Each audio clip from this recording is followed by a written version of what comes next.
Vögel verstummen. Es wird nach dies nach Zeit und du solltest ins Bett.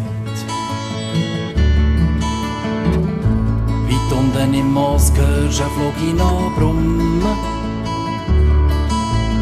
Und aus vor dem Haus wird leislicher geredet. Du hast viel erlebt, wo du möchtest erzählen. Es gibt in davon ganz eine farbige Geschichte. Du hättest dazu auch so vieles noch wollen. Aber genug jetzt für heute, gang wisch dir dein Gesicht.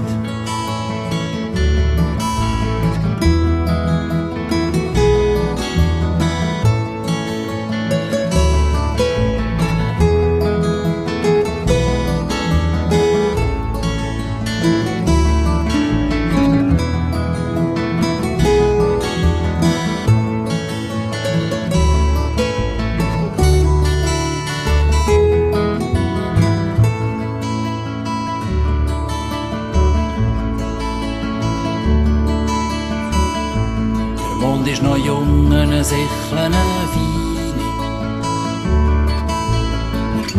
Und die Sterne verschwimmen in dunstigen Nacht.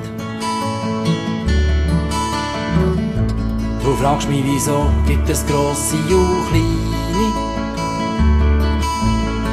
Warum leuchten die so und wer hat sie denn gemacht?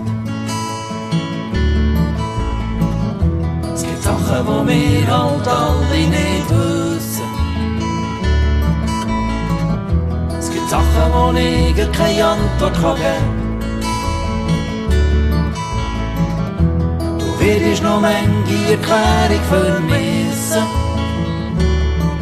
Es hat vielleicht einen Sinn, du wirst es einmal vernehmen.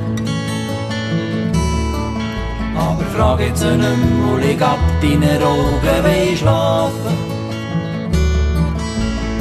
Sie sind müde und sie schwer, mal, ich seh es doch an. Überlass dir den Träumen, lass dich gehen, wie die Welt denen dran. Morgen ist wieder ein Tag, und der fängt jetzt schon an. Morgen ist wieder ein Tag, und der fängt jetzt schon an.